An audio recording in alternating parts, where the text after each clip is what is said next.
ஓம் நமச்சிவாய சிவாய நம. ஓம். அன்னைக்கு வணக்கம், தந்தைக்கு வணக்கம், ஆசானுக்கு வணக்கம். மெய்யன்பர்களே, இன்று நாம் சிந்தனைக்கு எடுத்துக்கொண்டிருக்கும் பொருள் தியானத்தின் இருப்பிடம். தியானத்தின் இருப்பிடம்னா தியானம் செய்யறமல்ல, தியானம்ங்கிறது தவங்கிறது எல்லாம் ஒன்று தான். இந்த தியானத்தின் இருப்பிடம்னா அதையெல்லாம் புருவ மையம் தான் சொல்லுவாங்க. அது கரெக்டு தான். தியானத்தின் இருப்பிடம் எங்கே தியானம் செய்யறதுக்கு உண்டான இருப்பிடம் எதுனா அது புருவ மையம் தான். புருவ மையங்கிறது சொல்லுவாங்க.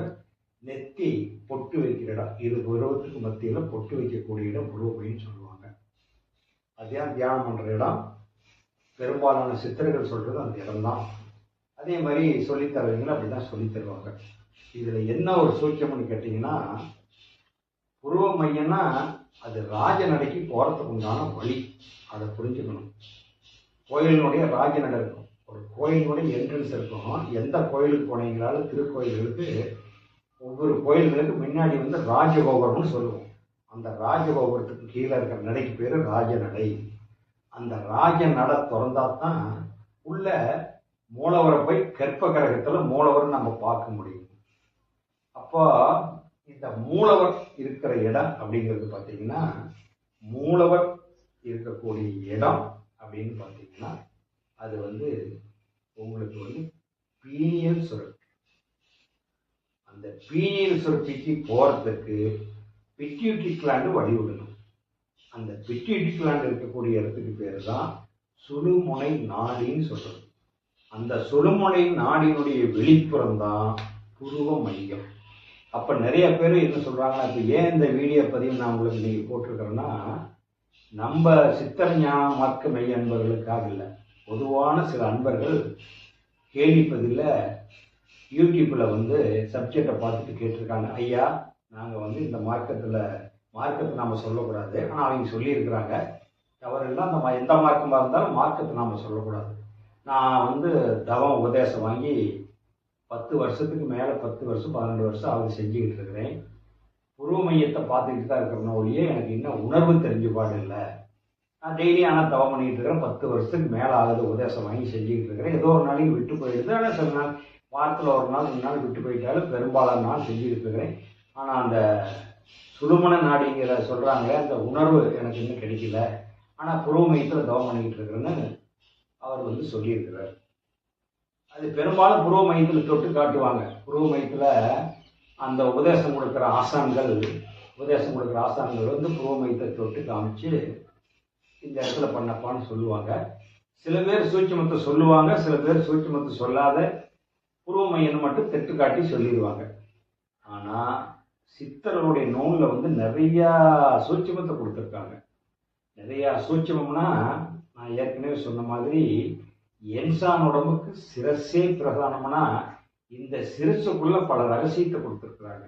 இந்த கட்டை வரலை நீளம் ஒரு பக்கம் உள்ள போகணும்.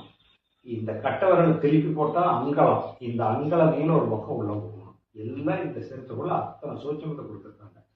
அப்போ நீங்கள் புருவ மையத்தை காமிச்சு பண்ணிக்கிட்டு இருந்தீங்களா, 10 வருஷம் பண்ணினாலும் சரி, 20 வருஷம் பண்ணினாலும் சரி, நீங்கள் ஏதோ லைட்டாக எறும்பு ஓடுற மாதிரி சுறுசுறுன்னு இருக்குமோ இல்லையோ, உங்களுடைய மனம் அங்கே குமிஞ்சு இருக்கிற போது ஓடுற மாதிரி இருக்கிற போலையோ, அந்த நாத ஒளியோ பிரம்ம பிரகாச பெருவெளியோ அந்த ஜோதி தரிசனம்னு சொல்கிறோம் பாருங்க, அந்த பீனியல் சுரப்பிக்கு பிட்யூட்டரி சுரப்பிக்கு ரெண்டுக்கும் மையத்தில் காளா மணிவிளக்கு. அதுதான் காளா மணிவிளக்கு தான் அருட்பெரும் ஜோதி. அந்த அருட்பெரும் ஜோதி தெரியக்கூடிய இடம் pituitary gland and pineal gland. இந்த ரெண்டுக்கும் மையத்தில் அது தெரியணும். அப்புறம் நாத ஒளி கேட்கணும். அந்த ஓம்ங்கிறமில்ல, பிரபஞ்சம் சுழலக்கூடிய இடத்துல பிரபஞ்சத்தினுடைய சவுண்ட். அது அவ்வளோ சீக்கிரம் அது நமக்கு சில கிடைக்காது, கேட்காது, லேட்டாகும். எல்லாம் உங்கள் மனம் அந்த நிலைக்கு போய் அங்கே அமர்ந்தா தான் அது கேட்க முடியும். அதுக்கெல்லாம் பல வருஷம் ஆகணும். தவம் பண்ணி ஒன்றி இருந்த உடனே எல்லாம் கிடைக்காது. இதெல்லாம் இண்டிகேஷன், இதெல்லாம் இப்படி இருக்குன்னு சொல்லுவாங்களுடைய அவ்வளோ சீக்கிரம் கிடைக்காது. நம்ம அறிகுறியில் இத்தனை வருஷம் வரைக்கும் இந்த தியானத்தை நீங்கள் எந்த மார்க்கத்தில் உபதேசம் வாங்கியிருந்தாலும் சரி, நீங்க தியானத்தை தெரிஞ்சுக்கிற வரைக்கும் இந்த உடம்புல மனசுல எவ்வளவு பதிவு போட்டிருக்கீங்க, அவ்வளவு பதிவு வந்து குறுக்க நிற்கும். திடீர்னு உங்களுக்கு ஜீபூமா மாதிரி தொட்டு காமிச்சோன்னே உங்களுடைய நினப்பெல்லாம் சுத்தமா மறந்து போய் எல்லாமே அனைத்து நினப்பும் மறந்து போய் இந்த இடத்துல வந்து நிற்குமா? நிற்கவே நிற்காது. கண்ணை மூடுனா உங்களுக்கு அதுதான் வந்து, கண்ணை திறந்திருந்தாலும் வரும், கண்ணை மூடினாலும் வரும். அப்போ என்னன்னா, இந்த மனமெல்லாம் முதல்ல ஒவ்வொன்றா அடங்கணும். அடங்கினாத்தான் அது தெரியும். அது வந்து மனம் அடங்கினா தான் தெரியுங்கிறது ஒன்று. இப்போ இந்த சூட்சுமத்துக்கு வரலாம். இந்த சூட்சுமத்துக்கு வர்றதுன்னா, இந்த நீங்கள் வெளி அன்பர்கள் கேட்டதுக்காக சொல்கிறேன். எவ்வளோ நாளைக்கு நீங்கள் இந்த புருவ மையத்தில், இந்த 2 புருவத்துக்கு மையத்தில் பொட்டு வைக்கிற இடத்துல இதையே பார்த்துக்கிட்டு இருந்தாலும், கண்ணை மூடி உள்ளே பார்த்தாலும் திறந்து பார்த்தாலும், இதை மட்டுமே பார்த்துக்கிட்டு இருந்தால் கண்டிப்பாக உங்களுக்கு உணர்வு கிடைக்கிறது ரொம்ப ரொம்ப சிரமம், ரொம்ப ரேர். அதுக்குள்ளே இருக்குது வேலை. இந்த புருவ மையங்கிறது ராஜநடை. இது போகிறதுக்கு வழி இந்த ராஜநடை தான். இதுக்குள்ளே வந்து நடக்குள்ள அந்த சுழுமுனை நாடின்னு ஒன்று இருக்குது. இது வந்து போகிறதுக்கு உண்டான வாசல் காட்டிட்டாங்க. இந்த வாசலுக்குள்ளே நாம் போகணும். அப்போ உள்ளே எப்படி போகிறது? மனதால் தான் போக முடியும். அப்போ மனதால் இந்த நேருக்கு இது அடையாளம் காட்டிக்கிறாங்க. அந்த நேருக்கு உள்ள நீங்கள் போகணும். அதுதான் இந்த ஓம் சரவண பவா அப்படின்னு சொல்லுவாங்க. ஓம் சரவண பவா அப்படின்னா உங்களுக்கு அந்த 6 எழுத்து குமியக்கூடிய ஒரு மையம். அப்போ ஓம் சரவண பவானா 6 எழுத்து குமியக்கூடிய ஒரு மையம் அங்கே வந்து நிற்கும். அங்கே நிற்கணும்.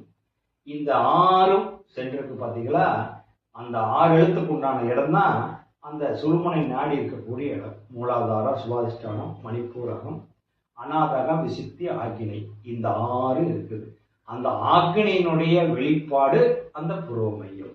ஆனால் அந்த ஆக்னா சக்கரம் இருக்கிறது உள்ள, அது இருக்குது. அந்த உள்ள என்ன இருக்குது அடையாளமும் அது வந்து உங்களுக்கு ஒரு கரெக்டான ஆசான்கிட்ட நீங்கள் கரெக்டு நல்லா தெரிஞ்சுக்கீங்க. 6 1 நெத்தி இருந்து உள்ள, 2 பிடரியிலிருந்து உள்ள, 3 உச்சியிலிருந்து உள்ள, 4 உள்நாக்கிலிருந்து மேலே, உச்சிக்கு கீழடியோ உள்நாக்கு மேலடியோ. அப்போ நெத்திக்கும் உள்ளடியோ பிடரிக்கும் உள்ளடியோ. நாளாச்சுங்களா? நெத்திக்கு உள்ள, பிடரிக்கு உள்ள, உச்சிக்கு உள்ள, உள்நாக்கு மேலே, வலது செவிக்கு உள்ள, இடது செவிக்கு உள்ள. இந்த 6 பாயிண்ட் நீங்க நல்லா ஃபோக்கஸ் பண்ணிக்கங்க. இந்த 6 பாயிண்ட்டும் ஃபோக்கஸ் பண்ணி எங்க வந்து மையம் கிடைக்குதோ, இதுக்கு நான் விரிச்சு சொல்லுங்கிறது இல்லை. இதுக்கு வந்து கட்டை விரல் அகலம் இருக்குது, உயரம் கட்டை விரல் அங்கலமும் இருக்குது. இது ஒரு பாயிண்ட் இருக்குது. இது ரொம்ப சூசகமான பாயிண்ட். இதை வந்து நம்ம கரெக்டான இடத்துல சொல்லணும். நீங்களே புரிஞ்சுக்கலாம். நான் அதனால சூசகமா சொல்றேன். உச்சிக்கு கீழே, உள்நாக்கு மேலே, சிறுநாக்கு இருக்குது பார்த்தீங்களா? தொண்டை குழியில சிறுநாக்குக்கு மேலே, உச்சிக்கும் கீழே, சிறுநாக்கு உள்நாக்கு மேலே, உச்சிக்கு கீழே, நெற்றி கண்ணுக்கு உள்ள, பிடரி கண்ணுக்கு உள்ள, வலது செவிக்கு உள்ள, இடது செவிக்கு உள்ள. 6 பாயிண்ட் வந்துருச்சுங்களா? ஓம் சரவண பவா. இது மையத்தை நீங்க கண்டுபிடிச்சு நினைச்சுக்கங்க. அந்த இடத்துக்கு பேரு தான் சுழுமுனை நாடி. அந்த சுழுமுனை நாடியில மானசீகமா இது நேரு. இந்த நேருக்கு நான் சொன்ன இடம் உள்ள சுழுமுனை நாடி இருக்கிற இடம். அதுதான் சுழுமுனை நாடி இருக்கிற இடம். அது நீங்க யாருக்கிட்ட தவம் கத்திருந்தாலும் சரி, அந்த சுழுமுனை தவம் பண்ண சொல்லியிருந்தா, வேற மாதிரி மெத்தேடு தவமா இருந்தா இதை முயற்சி பண்ணாதீங்க. சுழுமுனை நாடியில தவம் பண்ண, புருவ மையத்துல தவம் பண்ணுன்னு சொல்லியிருந்தாங்களா, இது நான் சொன்ன மெத்தேடை வச்சு பார்த்து நீங்க அந்த இடத்துல செஞ்சீங்களா, சீக்கிரமா உங்களுக்கு அந்த உணர்வு கிட்டும். அந்த கோலை, அந்த நேருக்கு நீங்க நினைக்கிற போது தான் உங்க மனம் ஒன்றி இருக்கிற போது, மண்மனம் எங்குண்டோ வாயு அங்கு உண்டு. மனசு அங்க செலுத்துற போது வாயு அங்கு உண்டு. வாயு எங்க குமிதோ அங்க சூடாகும். காத்தினுடைய அழுத்தம் தானே சூடு. காத்தினுடைய அழுத்த காத்து சூடு. அப்ப வாயு எங்குண்டோ மண்மனம் அங்குண்டு. அப்ப மண்மனம் எங்குண்டோ, திருமந்திரம் சொல்லுது, மண்மனம் எங்குண்டோ வாயு அங்குண்டு. வாயுனா காத்து அங்குண்டு. அப்போ மண்மனம் எங்க இல்லை, வாயு அங்கு இல்லை. மனசு அங்க போகலினா காத்தும் போகாது. அப்ப மண்மனம் எங்குண்டு, வாயு அங்குண்டு. மண்மனம் எங்கில்லை, வாயு அங்கு இல்லை. மண்மனத்துள்ளே மகிழ்ந்து இருப்போருக்கு மண்மனத்துள்ளே மனோலயமாமே. அந்த மண்மனம். அப்ப அந்த மனசு அந்த சுழுமுனையில இந்த 6 மையம் நான் சொன்ன இடத்துல இருந்து நீங்க கரெக்டா வச்சு பார்க்கும்போது அங்கே இருக்கும்போது தொடர்ந்து ஒரு 1/2 மணி நேரம் 3/4 மணி நேரம் இங்கே தொடர்ந்து அதை கவனிச்சுட்டு இருக்கும்போது இந்த காற்று வந்து அதிகமாகி ஆட்டோமேட்டிக்காக அந்த சூடாகும்.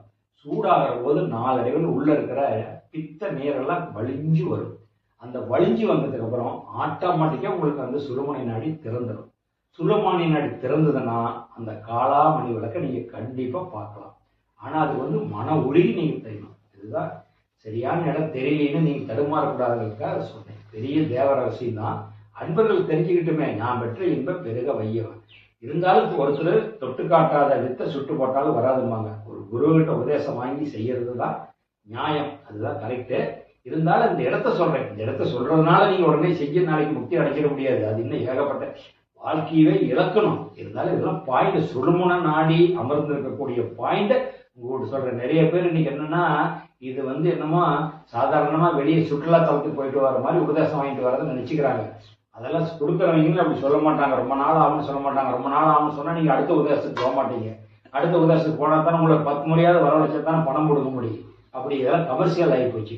ஆனா 10 முறை போய் செஞ்சாலும் ஒண்ணுதான், ஒரே முறையில உபதேசம் வாங்கி செஞ்சாலும் ஒண்ணுதான். இது சூட்சம் தான். ஆனா அவ்வளவு சீக்கிரம் வந்து நமக்கு இது கிடைக்கிறது ரொம்ப லேட்டாக. அப்படி கிடைக்கிற மாதிரி தான் எல்லாம் தான் முக்தி அடைஞ்சிடலாமே. நாடு வந்து எல்லா மக்களும் சீக்கிரமா முக்தி அடைஞ்சிடலாமே. தவத்துல அவ்வளவு சீக்கிரம் மனம் அடங்கணும். இந்த இடம் வந்து கரெக்டான இடத்த உங்களுக்கு காட்டி கொடுத்துருக்கு. மனசு நிற்கணும், மனம் அடங்கணும். மனம் அடங்கினா தான் மனசு நிற்கும். மனசு நிற்கிறதுக்கு மனம் அடங்கணும். மனம் அடங்கிறதுக்கு ஆசையை குறைக்கணும்.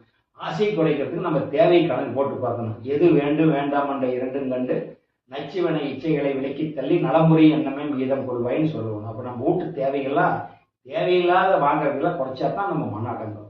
தேவையெல்லாம் நிறைய வாங்கினோமா கடன்பட்டுக்குவோம். கடன்பட்டுக்கிட்டா நமக்கு மனக்கவலை இருக்கும். மனக்கவலை இருந்தால் மனம் அடங்காது. வைராக்கியத்துக்காக 6 மணிக்கு பண்ண சொன்னாங்க, 7 மணிக்கு பண்ண சொன்னாங்க, உட்காந்தீங்களா அது வெளியே இருக்கிற எண்ணம் தான் ஒரு மணி தவிர்த்து கூடாது. அதனால முதல்ல வந்து உங்களுடைய மனசை கொஞ்சம் சரி பண்ணிக்கிங்க தியானம் பண்றதுன்னா. அப்போ மனசை கொஞ்சம் சரி பண்ணிக்கிட்டு கொஞ்சம் ரிலாக்ஸா மைண்டு பீஸ்ஃபுல்லா உட்காந்தீங்களா தான் உங்களுக்கு அது கிடைக்கும். அதனால இந்த இடம் இதுதான்.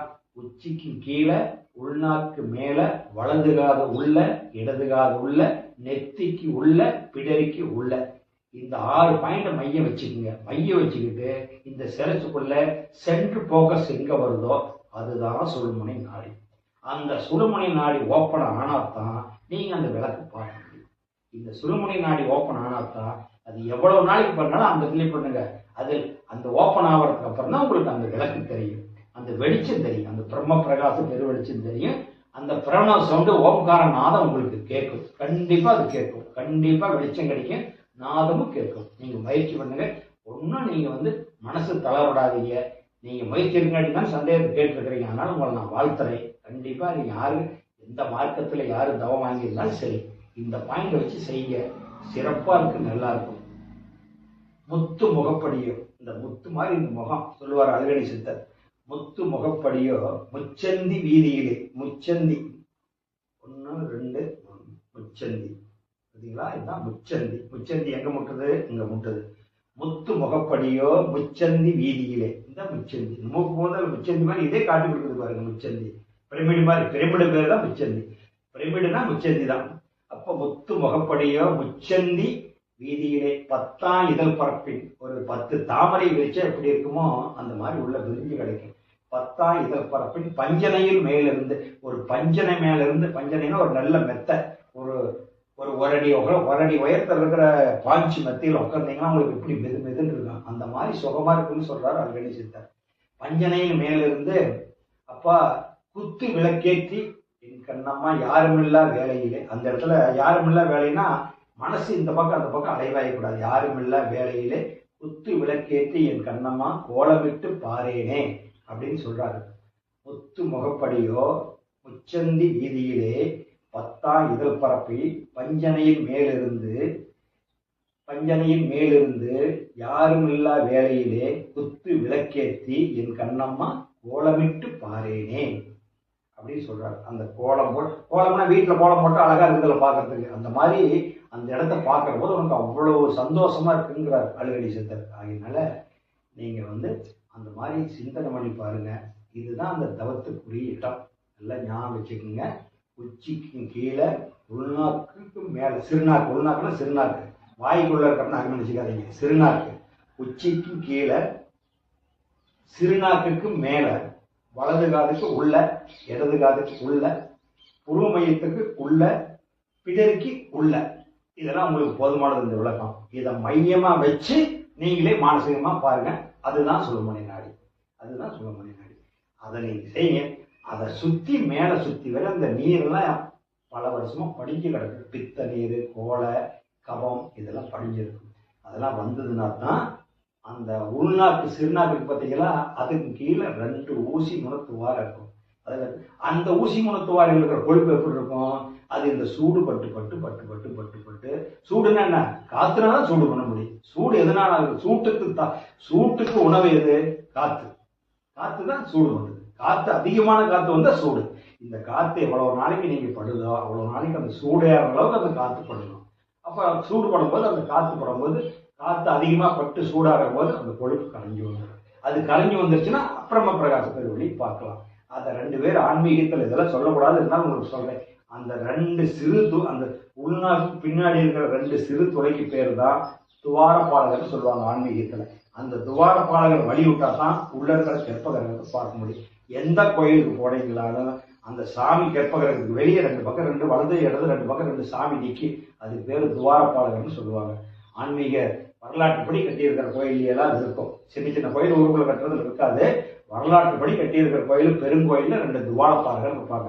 அந்த துவாரப்பாலகர் 2 பேர் தான் இந்த உள்ள இருக்கிற அந்த 2 சிறு துவாரம். இந்த நாடி ஏற இறங்குறது பார்த்தீங்களா, அது சாதாரணமா நம்ம உயிர் வாழ்க்கைக்கு சுவாசம் போயிட்டு வந்துட்டு போதுமானது. ஆனா அதையெல்லாம் விலைக்கு நாம அந்த வெளிச்சத்தை பார்க்கணும்னு நினைக்கிறேன் பாருங்க, பிரம்ம பிரகாச பெருவெளிய. அப்ப அந்த துவாரப்பாலகத்தை அடைச்சிருக்கிற சிறு சளியெல்லாம் வெளியே வரணும். அது மூக்கு சளியா இருந்தா தீயோட சிந்தி வெளியே போட்டுருவோம். இது அந்த மாதிரிலாம் இருக்காது. பனித்துளி மாதிரி இருக்கும், அதுல சளி இருக்கும். அப்ப அதெல்லாம் என்னன்னா இந்த பித்த நீர்ல படிஞ்சு இறங்கி இருக்கும். அதெல்லாம் ரொம்ப கொஞ்ச நாள் இந்த காத்து அதிகமா ஆக சூடாகி வரும். காத்து அதிகமா வருதுன்னா மனசு நினைக்குது. வெளியே காத்து வெளியே தவத்தில் இருக்கும்போது காத்து வெளியே வராது, உள்ளுக்குள்ளதான் நினைப்பீங்க. அப்ப அந்த காத்து எவ்வளவு நாளைக்கு சூடாகுதோ அதை கரைக்கிற அளவுக்கு சூடாகுது சிரசுல. அது நிறைய பேர் அது புரிஞ்சுக்கிறதுல. நானும் தவம் பண்ற வரலைன்னா தவம் கொஞ்ச நேரம் 1/2 மணி நேரம் 4 மணி நேரம் நினைச்சிருக்கனால வரவே வராது. அதனால தினம் மினிமம் 1 மணி நேரமாவது பண்ற மாதிரி இருக்குன்னா அது மாசக்கணக்கு தொடர்ந்து பண்ணணும். அப்படி பண்ணும்போது அது நல்லா சூடேறி கரைஞ்சி வெளியே வரும்போது உங்களுக்கு தெரியும், அந்த விளக்கு தெரியும். அதனால அதுதான் தெரியும். அப்ப உங்களுக்கு அந்த காளாமணி விளக்கு தெரியும். அதனால அப்பதான் தெரியும். அதுக்கு இந்த மூச்சு பயிற்சியெல்லாம் உங்களுக்கு சொல்லி கொடுத்துருப்பாங்க. அது செய்யற போது உங்களுக்கு வரும். ஏத்தி இறக்கி இதை ஏத்துறீங்க, இதை இறக்குறீங்க, இதை ஏத்துறீங்க, இதை இறக்குறீங்க. நாடி சுத்தி தான் உங்களுக்கு சொல்லி கொடுத்துருப்பாங்க. எப்படி செஞ்சிருந்தாலும் சரி, நான் சொல்லிக் கொடுக்கறது நான் சொல்லிக் கொடுக்குறேன். அப்ப ஏற்றி இறக்கி திருமூலர் ஏற்றி இறக்கி இருகாலும் பூரித்து ஏற்றி இறக்கி 2 ஏற்றி இறக்கிறது இருகாலும் 2 பூரிச்சு ரொம்ப சந்தோஷமா இருக்குன்னு சொல்றாரு. ஏற்றி இறக்கி இருகாலும் பூரித்து காற்றை பிடிக்கும் கணக்கழிவாரில்லை. ஏற்றி இறக்கி இருகாலும் பூரித்து அந்த பூரிச்சு இருக்கிற இடத்த பிடிக்கிறதுக்கு ஆள் இல்லைங்கிறாரு. அது 2 ஏற்றி இருக்கிறவது வந்துடும். நான் சொன்ன சூட்சம் அந்த இடம் இருக்குது பாத்தீங்களா, அந்த இடத்த பிடிக்க சொல்றாரு. அப்ப ஏற்றி இறக்கி இருகாலும் பூரித்து காற்றை பிடிக்கும் கணக்கறிவாளர் இல்லை. அப்படி காற்றை பிடிக்கும் கணக்கறிவாளருக்கு கூற்றை உதைக்கும் குறி அதுவாமே. கூற்றுனா கூத்துவன் எமை, கூற்றுனா கூத்துவன் சொல்லுவான். கூத்துவன்னா எமன்னு வச்சுக்கல. அப்ப கூற்றை உதைக்கும் எமனையே எட்டி உதைக்கிற வல்லமை உனக்கு உண்டு அப்படிங்கிறார். அப்ப ஏற்றி இறக்கி இருகாலும் பூரித்து காற்றை பிடிக்கும் கணக்கறிவாளர் இல்லை. காற்றை பிடிக்கும் கணக்கறிவாளருக்கு கூற்றை உதைக்கும் குறி அதுவாமே. அந்த சுழுமுனை நாடிதான் குறி. அது ஓப்பனானா அவர் மணி விளக்கு தெரியும். அப்ப அவர் வள்ளல் பெருமான் சொன்னால காளாமணி விளக்க கண்டு கழிக்கலாம். அப்ப உள்ளம் பெருங்கோயில் ஊனுடம்பு ஆலயம் வள்ளல் பிரானாக்கு வாய் கோபுர வாசல் தெல்ல தெளிந்தோருக்கு ஜீவன் சிவலிங்கம் கள்ள புலனைந்தும் காளாமணி விளக்குன்னு சொல்றாருல்ல. இந்த கள்ள புலனைந்து அடங்கணும். அடங்கிருச்சுன்னா அந்த காளாமணி விளக்கு நம்ம கண்டு கழிக்கலாம். உள்ளம் பெருங்கோயில் ஊனுடம்பு ஆலயம் வள்ளல் பிரானாக்கு வாய் கோபுர வாசல். எது வாயே? இந்த உள்ளுக்குள் இருக்கிற வாய் கோபுர வாசல். இதுதான் கோபுரம். இந்த வாய் வழியா உள்ள போகணும், மூச்சு உள்ள போகணும். இப்போ வாய் கோபுர வாசல் தெல்ல தெளிந்தார்க்கு ஜீவன் சிவலிங்கம். நல்லா தெரிஞ்சிட்டீங்கன்னா, அதை பத்தி தெரிஞ்சிட்டீங்கன்னா ஜீவனே சிவலிங்கம். கள்ள புலனைந்தும் காளாமணி விளக்கு. இல்லை கள்ள புலனைந்தும் உன்னை காண்றதுக்கு விடாது. அதை நம்ம வென்று வரணும். அதான் கள்ள புலனைந்து காளாமணி விளக்கு அப்படின்னு சொல்லுவார். அப்ப ஏற்றி இறக்கி இருகாலும் பொறித்து காற்றை பிடிக்கும் கணக்கறிவாளர் இல்லை. அப்படி காற்றை பிடிச்சிட்டீங்கன்னா அடுத்த வரி சொல்றாரு, காற்றை பிடிக்கும் கணக்கறிவாளருக்கு கூற்றை உதைக்கும் குறி அதுவாமே அப்படின்னு சொல்றாரு. அதனால அதுதான் சென்ற பாயிண்ட். சுழுமுனை நாடி அது ஃபர்ஸ்ட் ஓபன் பண்ணதுக்கு அப்புறம் தவத்தினுடைய அடுத்த ஸ்டேஜுக்கு போங்க. இது எப்போ உங்களுக்கு இந்த பிரம்ம பிரகாச பெருவழி கிடைக்குதோ அதுக்கப்புறம் நீங்க உயர்ந்தோம். அது இல்லாத நீங்க துரியாதீதா அப்படி இப்படின்னு மேல மேல போய்கிட்டு இருந்தாலும், இப்ப நான் சொல்ற ஒரு ஊருக்கு போற மாதிரி பயணம் நீங்க உட்காந்துருந்தே தான் இருக்கணும். ஒரு ஊருக்கு போறதுக்கு இப்ப இங்க இருந்து சென்னை, ஈரோட்ல இருந்து சென்னைக்கு போறதுக்கு இந்த ஊர் சொல்லிடலாம். ஒரு ஊர் போய் அடுத்த ஊர் கேட்டாலும் சொல்லிடுவான், இந்த ஊருக்கு வந்துட்டே ஏங்க அடுத்தது எந்த ஊர்னா அவனே சொல்லிடுவான். அந்த மாதிரி இது உங்களுக்கு ஓப்பன் ஆச்சுன்னா இதே சொல்லிடும். உங்களுக்கு சொல்லி கொடுக்குறவங்க அடுத்து சேர்த்து சொல்லி தர வேண்டியதே இல்லை. இது ஓப்பன் ஆயிட்டா அது அடுத்தது எங்க போக வேண்டிய இடத்த அதே காட்டி கொடுத்துரும். இதுதான் உண்மை நிலை ஆன்மீகத்துல. அதனால புரிஞ்சுக்கங்க அன்பர்களே, மெய்யன்பர்களே. சந்தேகம் இருந்தாலும் கேளுங்க, வாட்ஸ்அப்ல கேளுங்க. நான் உங்களுக்கு அடுத்தடுத்து விளக்கம் சொல்றேன். எனக்கு தெரிஞ்சதை நான் சொல்றேன், நீங்க ஒப்பிட்டு பாருங்க. எல்லோரும் தவம் செய்யலாம், எல்லோரும் தவம் செய்யலாம். இந்நாட்டு மக்கள் எல்லோரும் நம்ம தவம் செய்யலாம். தவம் ஒண்ணுதான் தலையாய கடமையா நம்ம நினைக்கணும். எல்லோரும் பிறக்கிறோம், வாழறோம், இறக்குறோம், பிறக்கிறோம், வாழறோம், இறக்குறோம். ஆனா நாம நீடிச்சு நிலைச்சு இருக்கிறதுனா தவம் மட்டும்தான் கை கொடுக்கும். எல்லாம் நம்மளை விட்டு ஒதுங்கிடுவாங்க. அதனால தாய் தந்தையர் சொந்தம் இல்லை, நம்மளுடைய தாத்தா பாட்டி சொந்தம் இல்லை. தாத்தா பாட்டி சொந்தம் இல்லைங்கிறபோது அப்பம்மாலும் சொந்தம் இல்லை, வாழ்க்கை துணையும் சொந்தம் இல்லை, பெத்த பிள்ளைங்களும் சொந்தம் இல்லை. ஆனா இதுல சிக்கி இருக்கிறோம். ஏன்னா இந்த உடம்புக்கு நம்ம கடன் போட்டிருக்கிறோம். இந்த உடம்பு கடன் போட்டிருக்கிறோம். இந்த உடம்பு அவங்க ரத்தத்தினால வந்தது. உசுறு அவங்க கொடுக்கல. உசுருக்கு சொந்தக்காரன் மேல இருக்கிறான், உடம்புக்கு சொந்தக்காரன் கீழே இருக்கிறான். இந்த உடம்பு மண்ணுக்கு போயிடும், உசுறு விண்ணுக்கு போயிடும். அப்ப விண்ணுக்கு போயிருந்தா விண்ணு தெரிஞ்சுக்கிட்டா தானே உசுறு நம்ம அங்க அனுப்ப முடியும். நாளைக்கு அந்த விண்ணு எங்கேயும் தெரியும். விண்ணுனா பொதுவா சொல்லிட்டா விண்ணு சொல்றான், ஆகாசங்கிறான், விண்ணுங்கிறான், ஆகாசங்கிறான், விண்ணுங்கிறான். காலில் ஒரு அடிபட்டு என்ன சொல்றீங்க, என்னப்பா கண்ணு வலிக்குதான்? ஆமாங்க, உசுரே போற மாதிரி வலிக்குது. எப்படியேப்பா வலிக்குது? விண்ணுன்னு வலிக்குதுங்க அப்படிங்கிறான். எப்படிதான் இருக்குதுங்க என்னோட உசுறு? அவன் பம்பரை விடுறான் பசங்க. ஏன்னா பம்பரை எப்படா சுத்துதுங்க? என் பம்பரம் விண்ணுன்னு சுத்துதுங்கிறான். விண்ணு எப்படி சுத்தம்? பம்பரை மாதிரி சுத்திக்கிட்டு இருக்குது விண்ணு. அப்ப விண்ணு பம்பரை மாதிரி. இதெல்லாம் இந்த வார்த்தையிலேயே பழமொழியிலேயே போட்டு போயிருக்கிறாங்க உயிரினுடைய சூட்சமத்தை.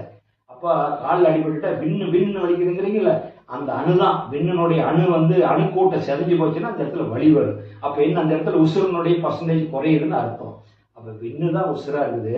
அந்த விண்ணுக்கு போகணும். அப்ப உயிர் விண்ணுக்கு சொந்தம், உடல் மண்ணுக்கு சொந்தம். அதை புரிஞ்சுக்கிட்டு நம்ம வாழணும்.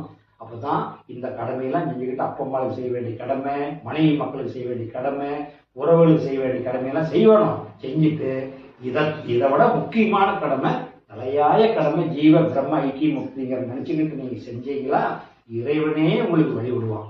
அதனால இறைவனே வழி விடுவான் நண்பர்களே. அதனால எல்லாம் தவம் பண்ணுங்க. தவங்கிறது ரொம்ப ஈஸி. என்ன, கொஞ்சம் நேரத்தை ஒதுக்கி நீங்க அதை செய்யணும், மனமுகுந்து செய்யணும்.